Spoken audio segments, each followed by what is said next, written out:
La grâce, la miséricorde et la paix vous sont données de la part de Dieu le Père et de la part de Jésus-Christ, le Fils du Père, dans la communion du Saint-Esprit. Amen. Chers frères et sœurs, voici venu le temps du rendez-vous avec nous-mêmes dans l'attente de la rencontre avec Dieu. Rencontrer Dieu, c'est se convertir, être capable de changement. Qu'importe le regard des autres, qu'importe aussi leur jugement, c'est au plus secret de nous-mêmes que se réalise l'inexprimable, la rencontre avec Dieu, la réconciliation offerte par Dieu. Je vous invite à vous lever pour louer l'Éternel en nous unissant du cœur à ces paroles du psalmiste. Louez l'Éternel, serviteur de l'Éternel, louez le nom de l'Éternel. Que le nom de l'Éternel soit béni, dès maintenant et à jamais. Du lever du soleil jusqu'à son couchant, que le nom de l'Éternel soit célébré. L'Éternel est élevé au-dessus de toutes les nations, sa gloire est au-dessus des cieux. Qui est semblable à l'Éternel notre Dieu? Il a sa demeure en haut, il abaisse les regards sur les cieux et sur la terre. De la poussière, il retire le pauvre, du fumier, il relève l'indigent pour les faire asseoir avec les grands de son peuple. Et je vous invite à prolonger ce temps de louange en chantant du psaume 116, les strophes 1 et 4. Du psaume 116, nous chantons les strophes 1 et 4.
Dans l'évangile de Luc, un maître de la loi veut tendre un piège à Jésus. Il lui demande « Maître, que dois-je faire pour hériter la vie éternelle ?»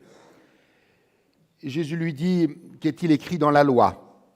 L'homme répond « Tu aimeras le Seigneur ton Dieu de tout ton cœur, de toute ton âme, de toute ta force et de toute ta pensée, et ton prochain comme toi-même. » Jésus lui dit, « Tu as bien répondu, fais cela et tu vivras. » Le maître de la loi demande à Jésus, « Et qui est mon prochain ?»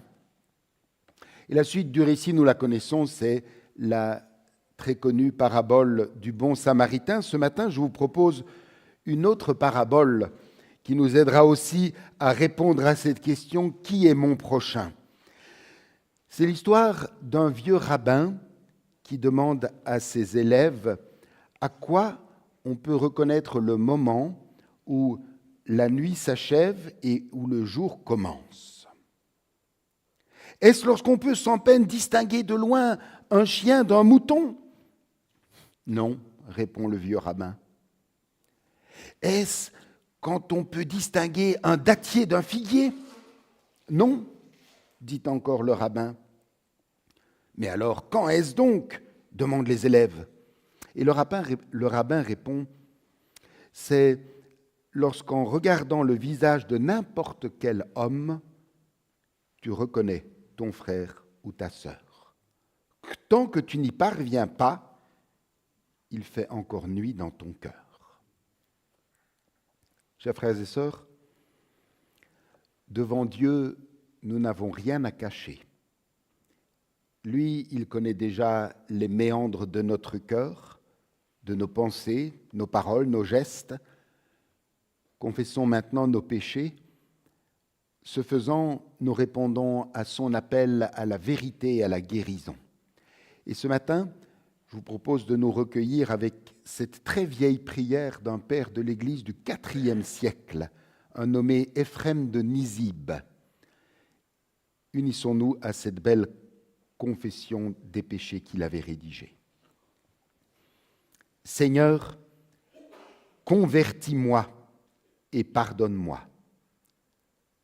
Conduis-moi vers toi et éclaire mes ténèbres. Je suis plein de fautes sans nombre et je cherche refuge auprès de toi. Comme à Pierre, tends-moi la main. Je prie, comme fit le publicain pour être justifié. Source de vie, abreuve mon âme altérée, aiguillonne mon cœur alourdi, arrache-moi des larmes de repentir. Vraie lumière qui éclaire tout homme, illumine-moi, ouvre les yeux de mon cœur et affermis-le dans l'amour de tes commandements.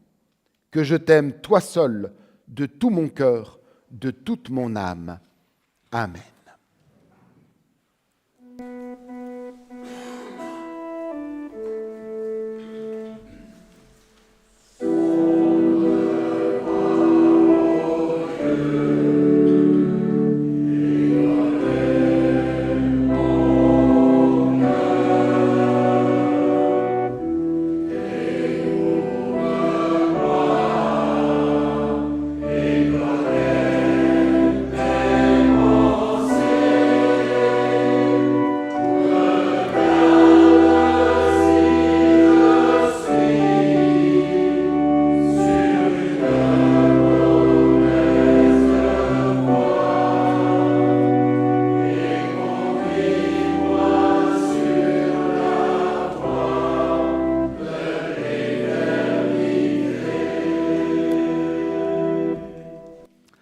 Levons-nous pour recevoir le pardon de Dieu.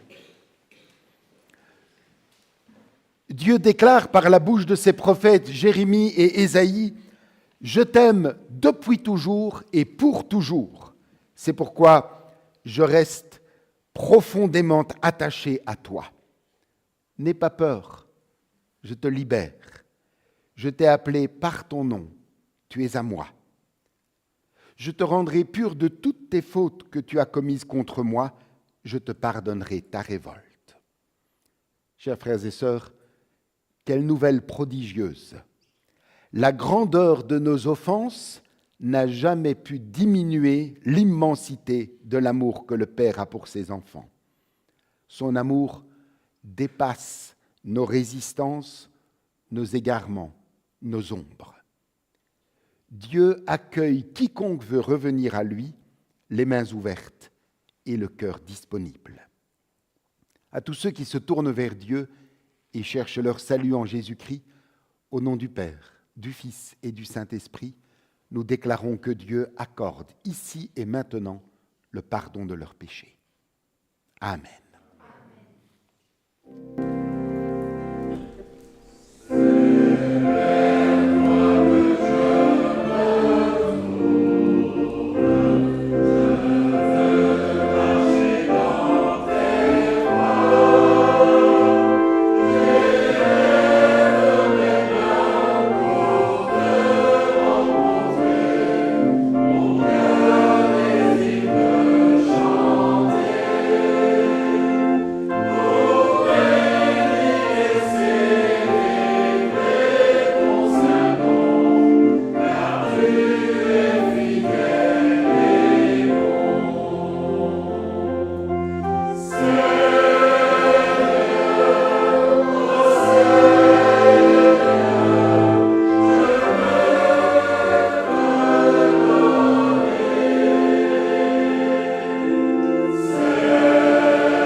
pardonnés par le Christ, nous pouvons confesser la foi qui nous fait vivre.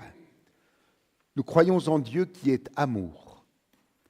Il a créé le monde et l'a donné à tous les êtres humains afin que chacun puisse y trouver sa place et y vivre dans la dignité. Nous croyons en Jésus-Christ qui est venu parmi nous pour guérir les cœurs brisés, libérer ceux qui sont opprimés et nous montrer le chemin de la vie véritable. Nous croyons en l'Esprit Saint présent et agissant en celles et ceux qui se tournent vers la vérité. L'Esprit éclaire nos vies et guide nos pas. Nous croyons que la communauté des croyants est appelée à être un signe vivant de cet amour, au service de tous, sans distinction, ici et maintenant, dans l'ordinaire du quotidien comme dans les grandes épreuves. Nous croyons que Dieu a le pouvoir de détruire le péché et la mort. Nous croyons qu'il fait toutes choses nouvelles pour qu'advienne son règne de justice, de paix et de réconciliation. C'est ce que nous croyons fermement. Amen.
Avant de recevoir la parole que Dieu veut nous adresser aujourd'hui, tournons nos cœurs vers lui. Prions pour que son esprit éclaire notre écoute, que son esprit éveille notre attention et ouvre nos cœurs à sa voix. Prions. Seigneur, garde-nous de nous croire arrivés, de nous croire possesseurs de ta vérité.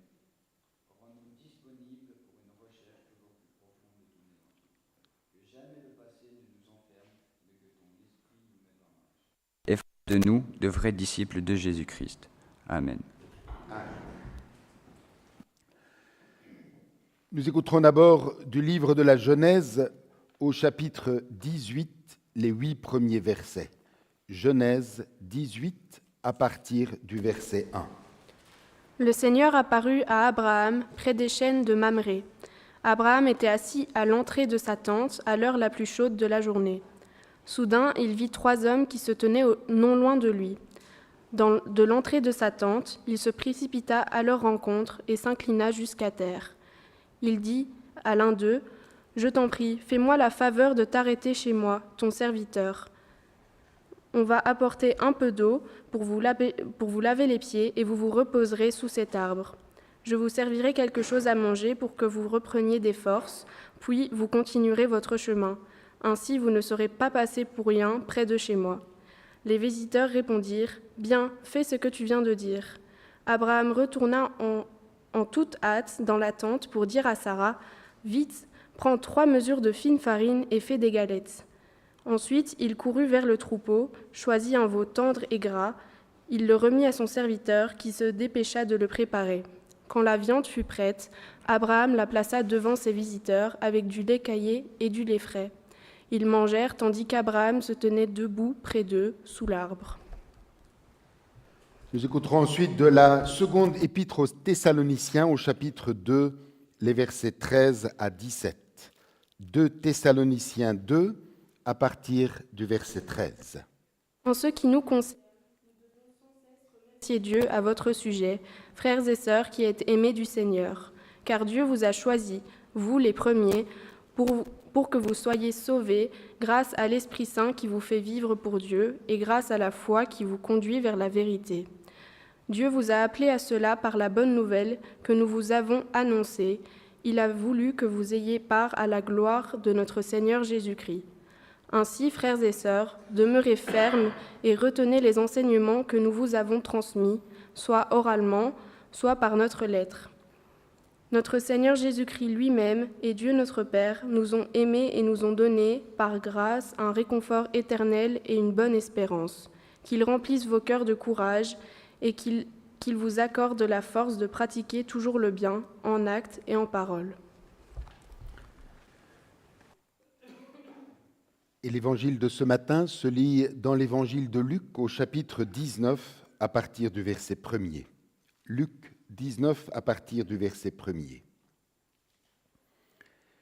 Jésus, étant entré dans Jéricho, traversait la ville. Et voici, un homme riche, appelé Zachée, chef des publicains, cherchait à voir qui était Jésus. Mais il ne pouvait y parvenir car il était de petite taille et la foule était nombreuse. Il courut en avant et monta sur un sycomore pour le voir parce qu'il devait passer par là. Lorsque Jésus fut arrivé à cet endroit, il leva les yeux et lui dit « Zachée, hâte-toi de descendre, car il faut que je demeure aujourd'hui dans ta maison. » Zachée se hâta de descendre et le reçut avec joie. Voyant cela, tous murmuraient et disaient « Il est allé loger chez un homme pécheur. » Mais Zachée, se tenant devant le Seigneur, lui dit « Voici, Seigneur, je donne aux pauvres la moitié de mes biens, et si j'ai fait tort de quelque chose à quelqu'un, je lui rends le quadruple. » Jésus lui dit « Le salut est entré aujourd'hui dans cette maison, parce que celui-ci est aussi un fils d'Abraham, car le Fils de l'homme est venu chercher et sauver ce qui était perdu. » L'herbe sèche, la fleur tombe, mais la parole de Dieu subsiste éternellement. Amen.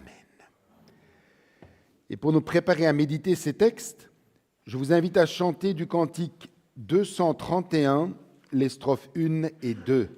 Du cantique 231, nous chantons les 2 premières strophes.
Nous aurons maintenant notre moment de prière silencieuse. Prenons ce temps pour déposer dans le cœur de Dieu notre adoration, notre gratitude et nos besoins. Laissons nos pensées se calmer, ouvrons notre cœur et soyons attentifs à sa présence dans ce dialogue intime avec notre Seigneur. Recueillons-nous en silence devant Dieu.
Père aimant, merci de nous offrir dans le tumulte de nos vies, dans les bruits du dehors et les troubles du dedans, merci de nous offrir ce moment de calme, de paix en ta présence.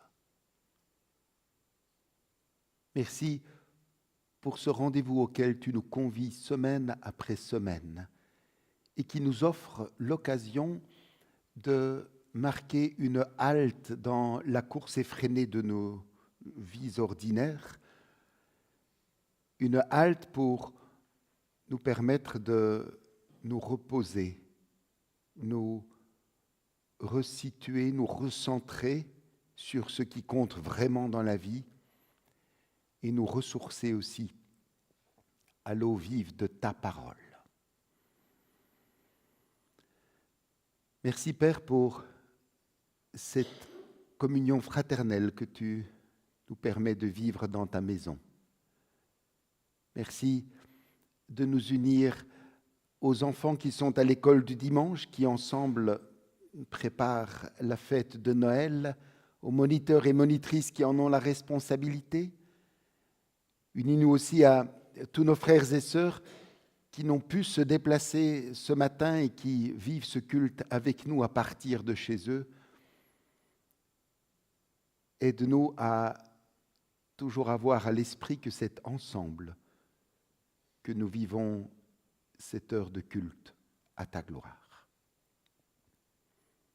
Dans la joie d'être réunis en ta présence, nous te confions tous ceux et toutes celles qui passent par l'épreuve, qui souffrent dans leur corps, dans leur cœur, dans leur âme.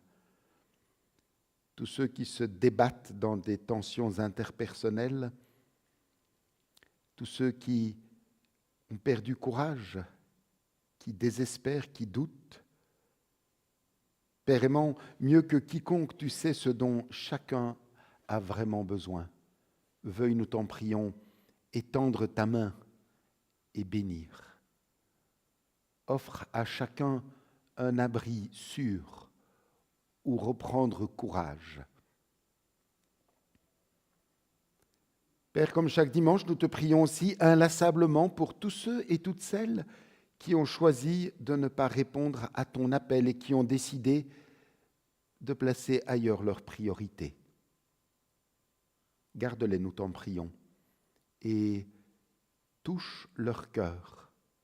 Réveille-les afin qu'ils puissent découvrir ou redécouvrir combien la vie est autre, quel volume elle peut prendre quand elle est vécue avec toi et pour toi. Et maintenant que nous allons nous pencher sur ta parole pour tenter de mieux la comprendre, afin de pouvoir mieux en vivre. Aide-nous à nous dépréoccuper de nous-mêmes pour que nous soyons réceptifs à ce que tu veux nous offrir ce matin. Parle, Seigneur, nous t'écoutons. Au nom de ton Fils, notre Seigneur Jésus-Christ. Amen.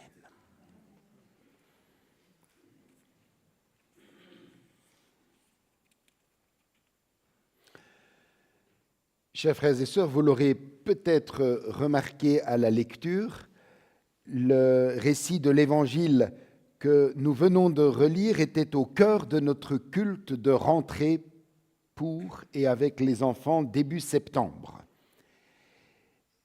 Cette page de l'Évangile revient dans notre parcours liturgique aujourd'hui comme une invitation à y plonger à nouveau. Rassurons-nous, la parole, lorsqu'elle est relue, ne se répète jamais. Elle s'approfondit, elle s'élargit, elle résonne autrement. Ce matin, le verset que je vous propose de retenir se situe au terme de cette rencontre entre Jésus et Zachée, au verset 10. Le Fils de l'homme est venu chercher et sauver ce qui était perdu. On a vraiment l'impression que tout l'Évangile est condensé dans cette seule parole. Chers frères et sœurs, recevons cette déclaration de Jésus, le Fils de l'homme est venu chercher et sauver ce qui était perdu. Recevons cette déclaration comme Zachée, c'est-à-dire en l'entendant non pas comme une affirmation générale, oui c'est vrai dans l'ensemble, non, comme une parole personnelle adressée à chacun de nous aujourd'hui, en ce dernier dimanche de l'année liturgique. Pour les habitants de Jéricho, Zachée, c'est vraiment un homme perdu. Il cumule. Il est chef des collecteurs d'impôts, collaborateur de la force d'occupation, riche par des abus répétés. Il cumule tout ce qui suscite le mépris. Si quelqu'un à Jéricho semblait irrécupérable, c'était bien lui. Aux yeux des autres, et peut-être même à ses propres yeux, il n'y a rien de bon à espérer d'un homme pareil. Jésus, lui, il est en route pour monter à Jérusalem. Il ne fait normalement que passer à Jéricho. Son but, c'est vraiment de parachever sa mission à Jérusalem en offrant sa vie pour justement sauver ce qui est perdu. Mais Zachée apprend qu'il est de passage et il va tout faire pour le voir. Quand je dis qu'il va tout faire, ce brave Zachée n'a pas peur du ridicule. Il court à sa rencontre comme un enfant, sans se soucier du regard des autres. Et il va même, nous dit l'Évangile, jusqu'à grimper sur un sycomore pour être sûr d'apercevoir Jésus, car il était de petite taille. Le verset 3 nous dit, « Il cherchait à voir qui est Jésus ». Le texte est sobre et cette phrase est précieuse. Écoutons ce qu'elle dit. Il cherchait à voir qui est Jésus. Cette phrase dit si peu et pourtant elle ouvre tant de portes. Alors non, elle ne dit pas pourquoi Zachée cherchait Jésus.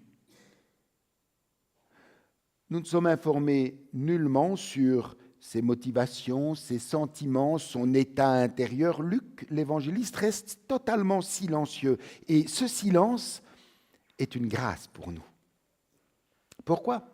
Mais parce que si les motivations de Zachée étaient expliquées, nous risquions de les comparer aux nôtres, de décider si nous sommes dignes ou non, si nous ressentons la même intensité et la même soif.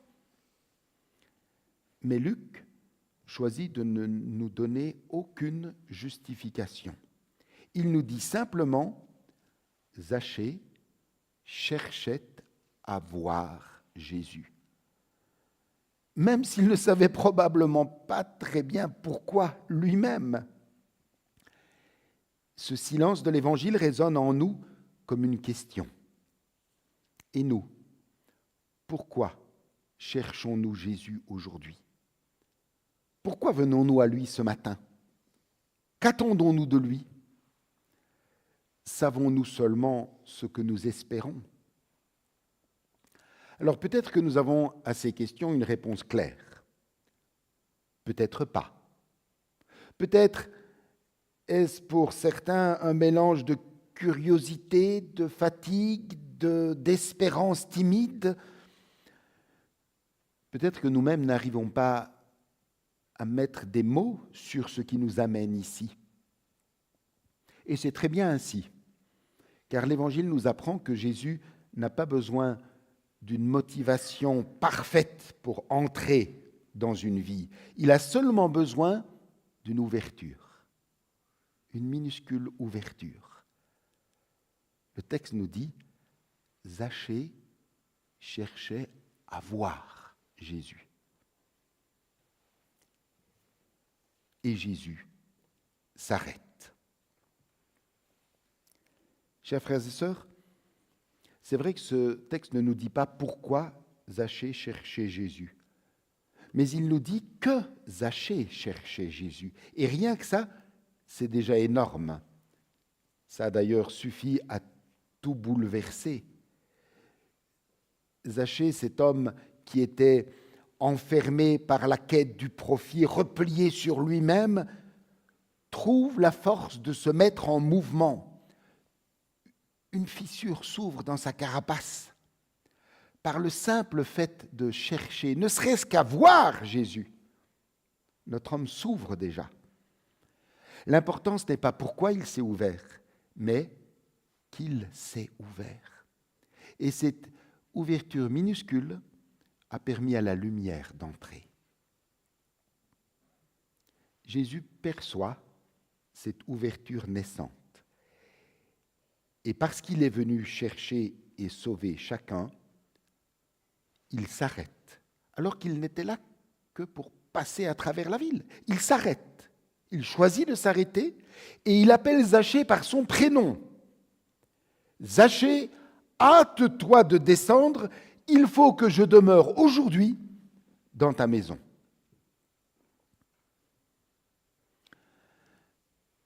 Zachée cherchait à voir Jésus. Jésus aurait pu se contenter de quelques mots rapides, d'une bénédiction au passage, de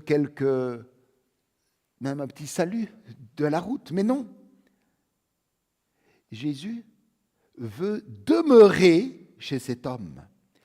Il veut vraiment partager son quotidien, s'asseoir à sa table, entrer dans ce lieu le plus intime de sa vie.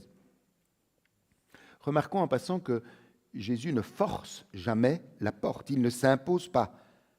Il vient chez ceux qui consentent à l'accueillir, même maladroitement. Et lorsque Zachée va faire le pas et qu'il va l'accueillir, à ce moment-là, tout bascule. Le verset 8 est éloquent. Zachée, debout devant le Seigneur, lui dit « Écoute, Seigneur, je vais donner la moitié de mes biens aux pauvres, et si j'ai pris trop d'argent à quelqu'un, je lui rendrai 4 fois autant. » Zachée, qui n'était pas très honnête et qui avait pris beaucoup plus qu'il ne devait, s'engage à rendre au quadruple ce qu'il a pris en trop. On le voit ici, la foi n'a pas encore de mots sur les lèvres de Zachée, mais elle a déjà des fruits dans sa vie. Chers frères et sœurs, ce matin, ce n'est plus Zachée que Jésus interpelle, c'est chacun et chacune de nous. D'ailleurs, je vous propose de nous livrer un petit exercice. Réécoutons le verset 5 en y glissant chacun notre prénom. Bernard, Thomas, Florent, Eva, Léa, Nathalie, on a compris le principe. Toi, hâte-toi de descendre. Il faut que je demeure aujourd'hui dans ta maison. Et Jésus nous demande en clair la permission d'entrer davantage dans notre vie. Et si nous le laissions faire? Si nous le laissons faire, il donne son pardon, il nous purifie, il nous relève. Mais il faut savoir qu'il va aussi réorganiser nos priorités. Non pas pour chambouler sans raison, mais pour nous recentrer sur ce qui fait vivre. Et ce mouvement d'ouverture, nous le retrouvons déjà chez Abraham dans notre première lecture. Lui aussi, il était en pleine chaleur du jour, prêt à se reposer devant sa tente lorsque 3 voyageurs passent. Là aussi, tout pourrait être simple. Abraham, il aurait pu juste fermer les yeux, il aurait pu laisser passer et continuer sa sieste. Non. Il se lève, il court, il accueille, il nourrit sans compter, et puis il se tient près d'eux sous l'arbre, presque comme un serviteur attentif qui offre sa présence avant même ses paroles. Et la finale, d'ailleurs, au verset 8, est surprenante de simplicité. La finale nous dit juste, Abraham se tenait sous l'arbre près d'eux. Ils mangèrent. Abraham ouvre sa tente à la rencontre, à l'accueil, en toute simplicité. Pour s'ouvrir ainsi, il a dû lui aussi revoir l'ordre de ses priorités. Au verset 1, il nous est dit, il était assis à l'entrée de la tente dans la pleine chaleur du jour. En clair, en français contemporain, Abraham faisait la sieste.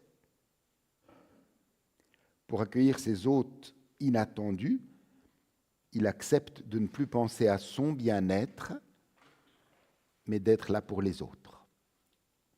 Cette scène d'une simplicité désarmante est d'ailleurs devenue dans la tradition biblique le modèle même de l'hospitalité.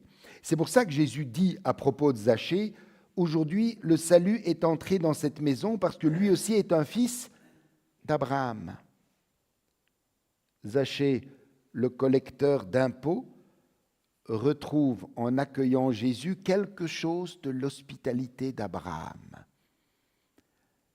Zachée se met à vivre comme un homme ouvert, disponible, prêt à donner.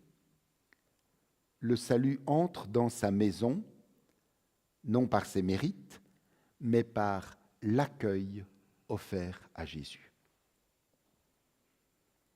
Nous aussi, qui avons reçu la grâce de Dieu, nous sommes appelés à cette même ouverture. Une foi vivante, chers frères et sœurs, n'est jamais une foi rangée dans un tiroir, conservée bien précieusement, non. Une foi vivante se traduit en paroles et en actes. Paul le dit clairement, on l'a entendu au verset 17, que le Seigneur vous remplisse de courage et vous accorde la force de pratiquer toujours le bien en actes et en paroles. Une foi qui s'ouvre aux autres, permet à la grâce de respirer. Chers frères et sœurs, un jour, Jésus nous a cherchés. Un jour, nous lui avons ouvert la porte. Un jour, sa parole nous a mis en route. C'est la rencontre clé de notre vie. Une rencontre qui a donné une nouvelle perspective à notre existence. Mais aujourd'hui, qu'en faisons-nous? Restons-nous enfermés dans nos habitudes en nous contentant de dire « Ah, quelle joie de connaître Jésus, je suis tellement heureux d'être sauvé !» Ou bien laissons-nous cette rencontre transformer nos journées, nos rencontres, nos gestes, nos priorités. Laissons-nous cette joie rayonner et nous ouvrir à l'autre, comme Zachée qui cherchait à voir Jésus, nous ouvrir à l'autre et nous ouvrir aux autres, comme Abraham qui s'est levé pour aller à la rencontre de ses invités. Chers frères et sœurs, la foi n'est pas une simple affirmation doctrinale, elle n'est jamais un concept désincarné. La foi, c'est vraiment un mouvement, une respiration, une ouverture. C'est une relation vivante qui nous met en mouvement. Dimanche prochain, nous entrerons dans le temps de l'Avent, une période faite pour accueillir, pour veiller, une période faite justement pour ouvrir notre maison intérieure au Sauveur qui vient. La parole qui a bouleversé Zachée n'a rien perdu de sa force. Elle cherche aujourd'hui encore des vies à relever, des cœurs à apaiser, des existences à réorienter. Que notre foi devienne toujours plus concrète, plus vivante, plus rayonnante. Qu'elle puisse être un signe lumineux, une invitation pour d'autres à s'approcher de Jésus et à le rencontrer. Chers frères et sœurs, emportons pour la semaine et pour préparer justement notre marche vers l'avant, cette affirmation forte reprise par Luc, chapitre 19, verset 10, où Jésus dit « Le Fils de l'homme est venu chercher et sauver ce qui était perdu. » Qu'en faisons-nous aujourd'hui ? Comment cette bonne nouvelle façonne-t-elle notre manière de vivre, nos paroles, nos gestes, nos choix ? Et comment allons-nous faire pour rayonner autour de nous cette parole, jusqu'aux cœurs qui sont fatigués, blessés, perdus comme l'était Zachée ? Le Fils de l'homme est venu pour chercher et sauver ce qui était perdu. Que cette vérité résonne en nous, nous libère, nous pousse à aimer davantage et nous fasse entrer dans la lumière de Dieu. Amen.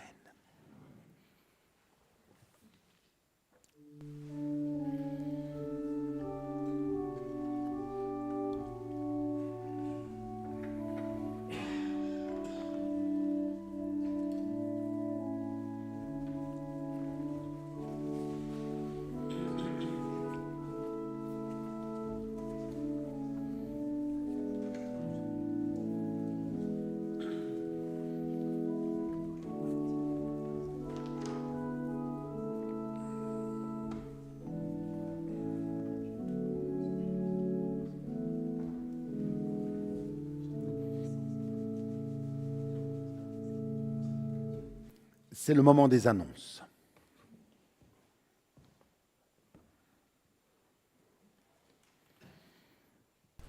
Cet après-midi, à 16h, il y aura l'installation du pasteur Pacôme à Courcelles. L'adresse C'est très facile, rue du Temple, Voilà. Courcelles. C'est pas possible d'oublier. Donc à 16h. Lundi, à 19h, nous aurons la répétition de la chorale. Mardi, à 19h, l'étude biblique Racine. Il s'agit de la dernière rencontre du groupe qui a débuté il y a près de 2 ans. L'étude est arrivée à terme. Mercredi, à 19h, nous aurons la réunion de la Croix-Bleue. Jeudi, dès 8h30, les diacres seront à leur poste au pavillon. Vendredi, à 18h30, il y aura la réunion au local pour le cercle de jeunes. Ce sera dans la grande salle, pas au local, directement dans la grande salle. Dans la grande salle, suite des répétitions, bien sûr, pour les sketchs de Noël. Alors, dimanche prochain, à 9h, nous aurons notre déjeuner de l'Avent dans la grande salle et ce déjeuner sera suivi à 10h du culte des voisins et amis. Alors, à la tasse de café, vous pouvez venir vers moi. Il y a encore des bougies pour Amnesty International qui sont en vente. Je reviens sur l'avant-dernière annonce. Donc dimanche prochain, c'est donc le premier dimanche de l'Avent. Et pour ouvrir le temps de l'Avent, nous vous proposons de prendre le déjeuner ensemble à 9h dans la grande salle. Et ce sera aussi un dimanche des voisins et des amis. Alors pour ceux qui ne sont pas encore habitués, il s'agit de quoi? Il s'agit tout simplement d'un dimanche ordinaire, mais un dimanche que nous préparons ensemble en invitant un ami, un membre de la famille, un collègue de travail qui un jour ou l'autre a demandé « Tiens, toi tu es protestant, ça veut dire quoi ?» C'est l'occasion de l'inviter à venir vivre avec nous un culte pour qu'il puisse se rendre compte comment nous vivons notre foi. Donc portons ce premier dimanche de l'Avent, dimanche des voisins et des amis, dans la prière et chacun, essayons d'en parler à quelqu'un, d'inviter l'un ou l'autre à venir vivre avec nous ce temps de culte. Dans l'évangile de Matthieu, Jésus dit « Ne vous amassez pas des trésors sur la terre, mais amassez-vous des trésors dans le ciel, car là où est ton trésor, là aussi sera ton cœur. » Nous recueillerons maintenant nos offrandes et pendant la collecte, nous chanterons du cantique 601, les strophes 1 et 3. Du cantique 601, nous chantons la première et la troisième strophe.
Unissons-nous dans la prière d'intercession.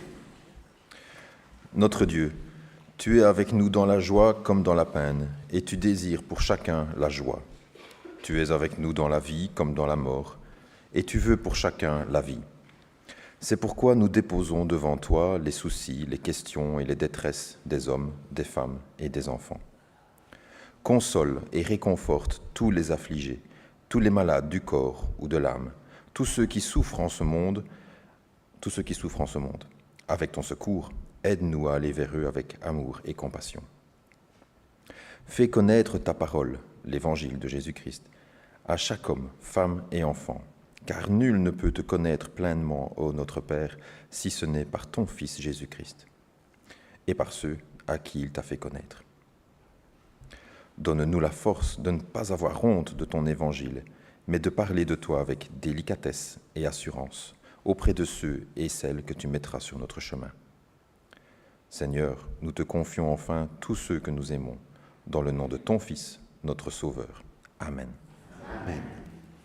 Je vous invite à vous lever et élevons nos cœurs vers le Seigneur. Vraiment, c'est notre joie de te rendre grâce en tout temps et en tout lieu, Dieu dont l'amour est tout-puissant, par Jésus-Christ notre Seigneur.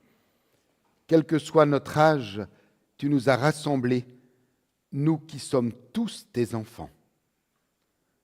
Nous voici devant toi pour te célébrer et te dire l'émerveillement de nos cœurs. Oui, sois loué pour la lumière du jour et pour la parole qui nous éclaire. Tu as envoyé parmi nous ton Fils bien-aimé Jésus-Christ, qui nous a révélé ton amour. C'est pourquoi, rempli de reconnaissance avec tout le peuple des chrétiens de tous les temps, nous chantons en chœur « Saint, Saint, Sainte est le Seigneur ».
Écoutons comment notre Seigneur Jésus-Christ a institué ce repas que nous allons prendre ensemble. Dans la nuit où il fut livré, Jésus prit du pain et après avoir rendu grâce, il le rompit, le donna à ses disciples en disant « Prenez, mangez, ceci est mon corps qui est donné pour vous, faites ceci en mémoire de moi. » De même, après le souper, Jésus prit la coupe et après avoir rendu grâce, il la leur donna en disant « Buvez-en tous. Ceci est mon sang, le sang de l'alliance nouvelle répandu pour vous en rémission des péchés. Faites ceci en mémoire de moi. En vérité, je vous le dis, je ne boirai plus de ce fruit de la vigne jusqu'au jour où je le boirai nouveau avec vous dans la maison de mon Père. » Prions. Faites ceci en mémoire de moi. Seigneur Dieu, voilà pourquoi, conformément à l'ordre de ton Fils, nous avons dressé cette table. Et pour que nous puissions vraiment communier à ce que ce repas signifie, la vie même de ton Fils, nous te prions d'envoyer ton Esprit Saint sur chacun de nous. Qu'il vienne, Seigneur, et fortifie notre foi. Qu'il vienne et réjouisse notre cœur. Qu'il vienne et nous donne de nous émerveiller toujours devant toi. Amen.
Jésus dit, « Venez à moi, vous tous qui êtes fatigués et chargés, et je vous donnerai du repos. » Au moment d'approcher la table du Seigneur, souvenons-nous que notre seule dignité pour l'entourer est la conscience de notre indignité.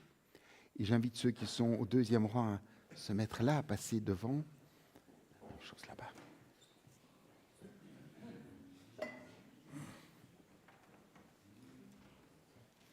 Il faut se mettre là contre le mur.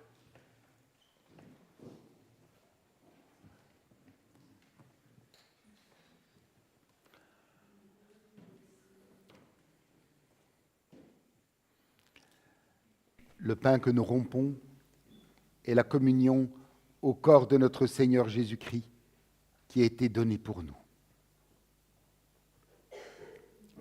Ceci est mon corps. Ceci est mon corps.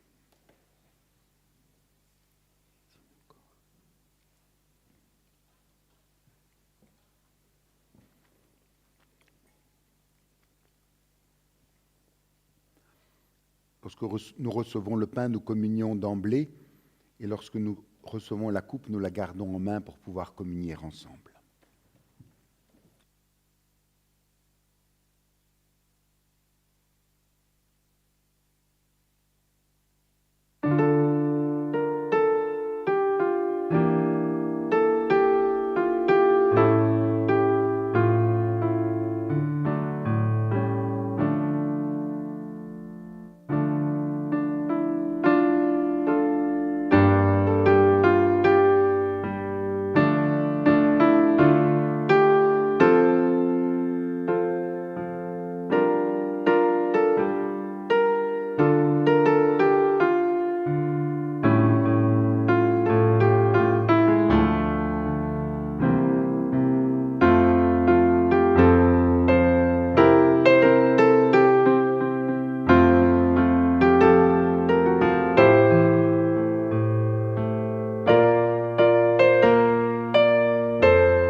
La coupe de la nouvelle alliance pour laquelle nous rendons grâce est la communion au sang de notre Seigneur Jésus-Christ qui a été versé pour nous. Buvez-en tous, nous dit Jésus.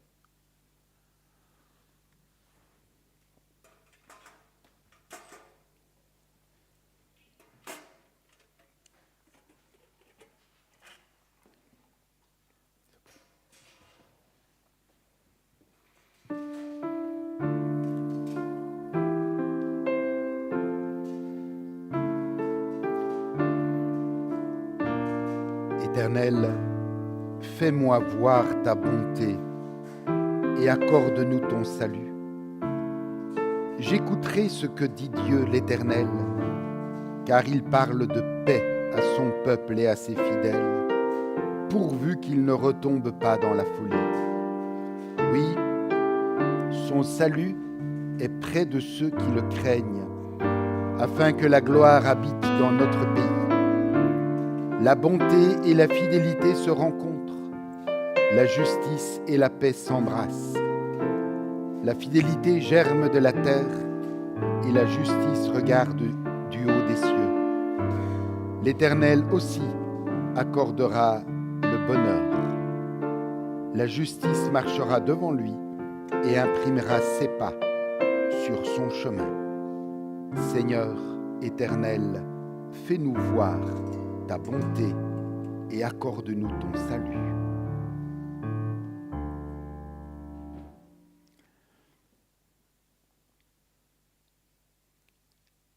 Père aimant, merci pour ce temps fort de communion que tu nous as donné de vivre avec toi, mais aussi les uns avec les autres. Merci pour cette communion multidimensionnelle qui fait de nous un peuple, ton peuple. Tendre Père, nous te prions de bénir tous les jours de cette semaine qui s'ouvre et de nous aider à pouvoir y vivre chaque moment unis à toi. Donne-nous, nous t'en prions, de pouvoir parler de toi à une personne durant cette semaine pour l'inviter à venir vivre le culte avec nous dimanche prochain. Que ce simple geste puisse être porté par toi, amplifié par ton amour. Ô notre Père, rends-nous tels que tu nous veux, dans le nom de ton Fils, qui nous a appris à t'appeler Père et à te dire d'une même voix, en nous donnant la main en signe d'unité. Notre Père, qui es aux cieux, que ton nom soit sanctifié, que ton règne vienne, que ta volonté soit faite sur la terre comme au ciel. Donne-nous aujourd'hui notre pain de ce jour. Pardonne-nous nos offenses, comme nous pardonnons aussi à ceux qui nous ont offensés. Et ne nous soumets pas à la tentation, mais délivre-nous du mal, car c'est à toi qu'appartiennent le règne, la puissance et la gloire, au siècle des siècles. Amen. Allez confiants dans l'amour du Père.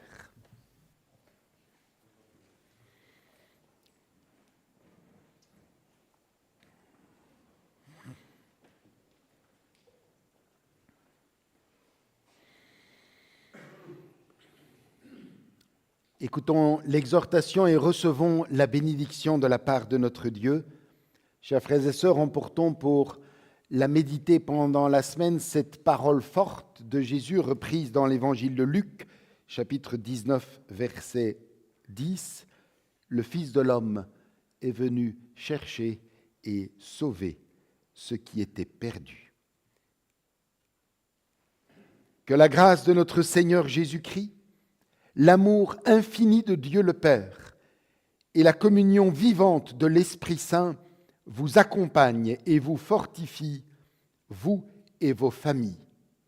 Que le Dieu 3 fois saint demeure avec vous, ici et ailleurs, dans vos vies comme dans vos épreuves, aujourd'hui, demain et pour tous les jours de votre vie. Amen.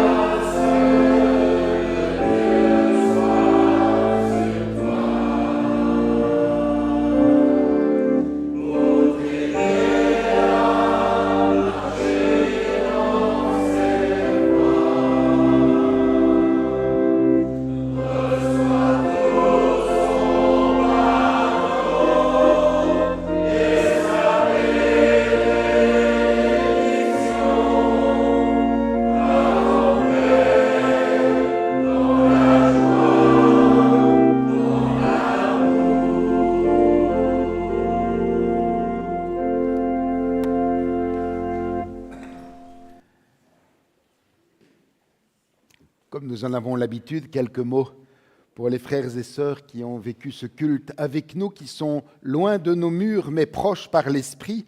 Recevez nos salutations fraternelles. Que ce dimanche ouvre pour vous aussi une semaine tissée de paix et de joie. À bientôt.